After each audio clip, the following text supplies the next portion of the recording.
Em Mateus, no capítulo 18, no verso 7, Jesus afirma que é inevitável que venham escândalos. Se olharmos só para essa frase, trataremos os escândalos como inevitáveis. Na sequência, percebemos que Jesus nos ensina como evitá-los, o que pode gerar a pergunta: os escândalos são evitáveis ou inevitáveis? Nosso Senhor, e nem tampouco a Bíblia se contradiz.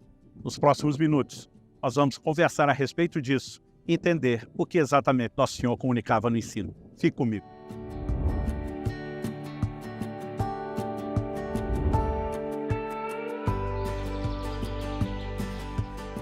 Estou hoje na cidade de Mitzpe Ramon, em Israel. Mitzpe significa mirante, sim, esse é o nome da cidade, que está a 886 metros de altitude, um dos pontos mais altos de Israel, e que tem essa cena linda aqui atrás. Uma das maiores, se não a maior cratera do mundo, né? Alguns diriam que isso é uma obra linda da natureza, nós a atribuímos ao Criador. Bom, aqui estou passando para trazer uma palavra ao seu coração. No Evangelho de Mateus, no capítulo 18, no verso 7, Jesus diz: ai do mundo por causa dos escândalos. Mas para entender a declaração de Jesus, é importante que a gente compreenda o seu contexto. E o contexto abrangente envolve os versículos anteriores e os posteriores. Nos anteriores, no verso 2, nós lemos: Jesus chamando uma criança, colocou-a no meio deles e disse: em verdade vos digo que se não vos converterdes e não vos tornardes como crianças, de modo algum entrareis no reino dos céus. Portanto, aquele que se humilhar como essa criança, esse é o maior no reino dos céus. Ele está falando das crianças. Então ele diz: quem receber uma criança tal como essa, em meu nome, a mim recebe. No verso 6 ele emenda: qualquer, porém, que fizer tropeçar um desses pequeninos que creem em mim, melhor lhe fora que se pendurasse ao pescoço uma grande pedra de moinho e fosse afogado na profundeza do mar. Ai do mundo por causa dos escândalos, porque é inevitável que venham escândalos, mas ai do homem pelo qual vem o escândalo. Então, na sequência, Jesus diz: portanto, se tua mão ou teu pé te faz tropeçar, corta-o e lança fora de ti. Melhor entrares na vida manco ou aleijado, que tendo duas mãos ou dois pés, seres lançado no fogo eterno. Se um dos teus olhos te faz tropeçar, arranca-o e lança-o fora de ti. Melhor entrares na vida com um só dos teus olhos, do que tendo dois, seres lançado no inferno de fogo. Quando Jesus fala sobre não ser motivo de escândalo, essa palavra significa uma pedra de tropeço, algo que faz com que outros tropecem. O que exatamente o Senhor Jesus está nos comunicando? Ele apresenta os escândalos como sendo inevitáveis, mas na sequência ele diz para não fazer um desses pequeninos tropeçar, o que terá para você um destino muito terrível. É melhor que você faça todo o possível para evitar. Se necessário, chegue ao extremo de cortar uma mão, um pé ou arrancar um olho, mas não cometa o escândalo. Ou seja, a primeira declaração de Jesus é de que ele é inevitável. Na sequência, ele mostra que deve ser evitado a qualquer custo. A pergunta é: os escândalos são evitáveis ou são inevitáveis? Nosso Senhor não se contradiz, a palavra de Deus não se contradiz, e o que nós temos aqui não são declarações divergentes, são complementares. Quando Jesus fala sobre os escândalos serem inevitáveis, ele está falando sobre a coletividade, ele está falando sobre a humanidade.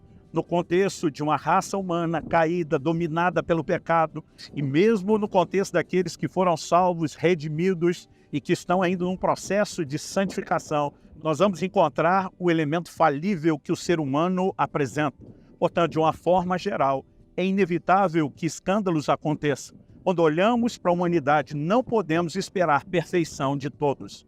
Agora, enquanto indivíduos, nós temos a responsabilidade, naquilo que nos diz respeito, de lutar para que, de modo nenhum, sejamos instrumento de tropeço para os outros. E essa distinção precisa ser feita. Se no âmbito pessoal o escândalo não fosse evitável, qual a razão da orientação que o Senhor Jesus dá sobre lutar contra isso, né? A ponto de cortar uma mão, um pé ou remover um olho? Então entendemos que, na perspectiva individual, os escândalos sim são evitáveis, embora na coletiva não. Então precisamos lutar para que eles não encontrem lugar em nós e precisamos saber administrar os escândalos que presenciaremos ao longo da caminhada, porque isso acontece na vida de outros e já não é mais nossa responsabilidade determinar ou não se eles acontecem, apenas como vamos reagir àquilo que acontece com outros. Nós precisamos destacar algumas verdades. Em primeiro lugar, destacamos o que é evitável e o que é inevitável na matéria de escândalos. Mas, em segundo lugar, eu quero destacar o princípio bíblico do exemplo. O exemplo é um dos maiores meios didáticos e é definitivamente um padrão bíblico de ensino. Em João, no capítulo 13, no verso 15, nosso Senhor diz: eu vos dei exemplo para que assim como eu fiz, vocês também façam.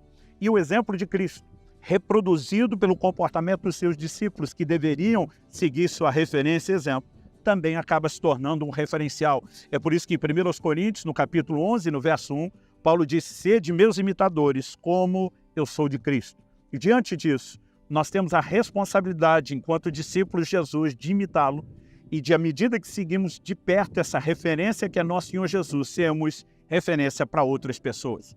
Desde criança, eu ouço no meio evangélico a frase: não olhe para o homem, olhe para Jesus. A pergunta é, teologicamente falando, ou melhor, biblicamente falando, essa frase é verdadeira? Eu diria sim e não.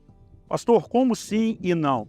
Se for uma forma de se eximir da responsabilidade de dar exemplo, não, ela não é verdadeira. Tipo, nenhum de nós nunca pode ser um referencial. No entanto, se for um ato de sobrevivência da nossa fé, entendendo que mesmo que homens falhem, nós jamais devemos deixar de seguir olhando para Jesus, então sim, nesse sentido, a frase é verdadeira, porque Hebreus capítulo 12, verso 1 diz: olhando firmemente para o autor e consumador da fé, Jesus. Ele é o nosso foco.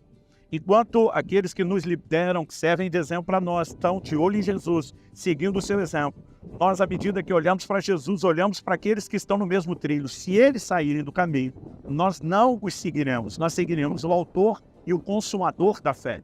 Então, se a frase for usada para simplesmente nos eximir da responsabilidade de ser exemplo, dizendo o exemplo é Jesus, ela está errada.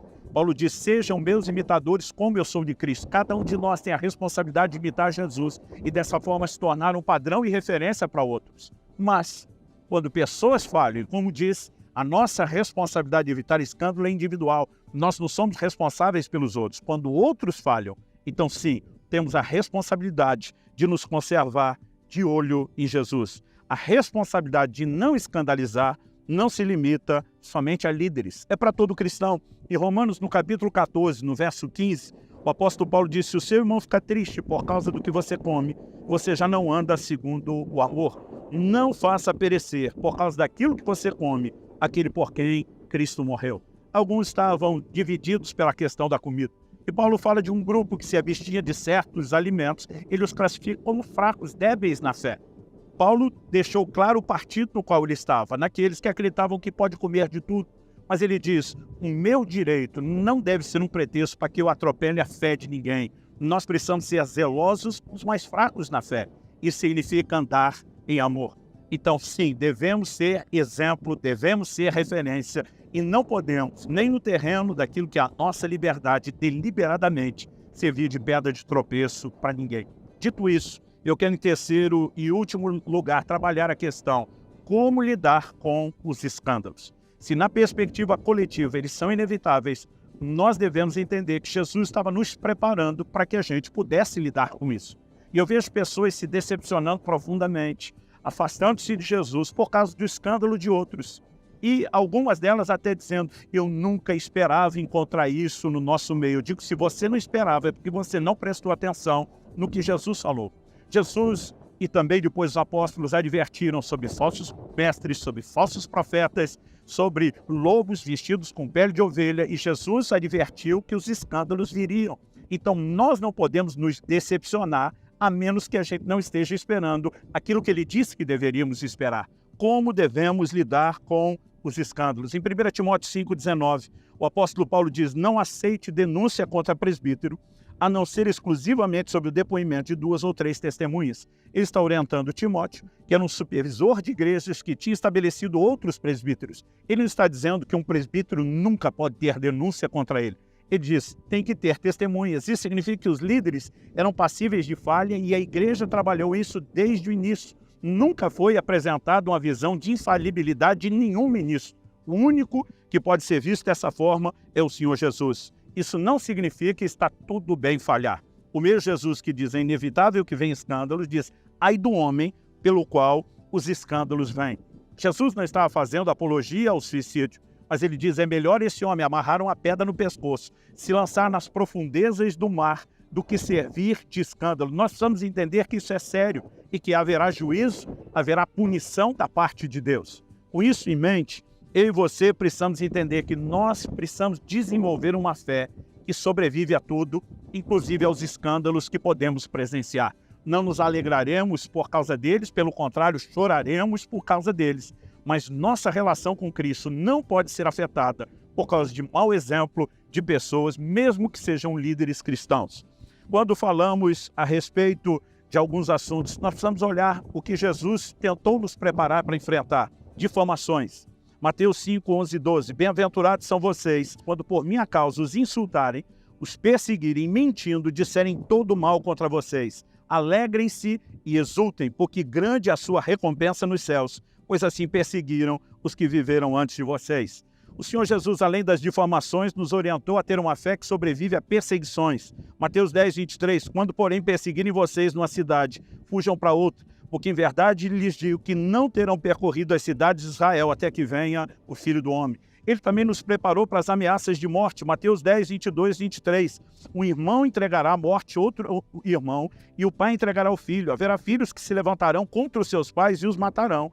Todos odiarão vocês por causa do meu nome. Aquele, porém, que ficar firme até o fim, esse será salvo. Ficar firme até o fim. Não importa se venham difamações, se vêm perseguições ou se vêm ameaças de morte. Agora, se devemos resistir a isso, porque nossa fé não sobrevive ao escândalo de outro que sequer é nosso. Precisamos vigiar para não sermos enredados por isso. Permaneça firme, olhando para Jesus, a despeito do escândalo de outros. Saiba que Deus o julgará e você, cuide para que você não sirva nunca de pedra de tropeço. Que Deus tenha misericórdia de nós, que a graça do Senhor seja o recurso que usemos para permanecer de pé.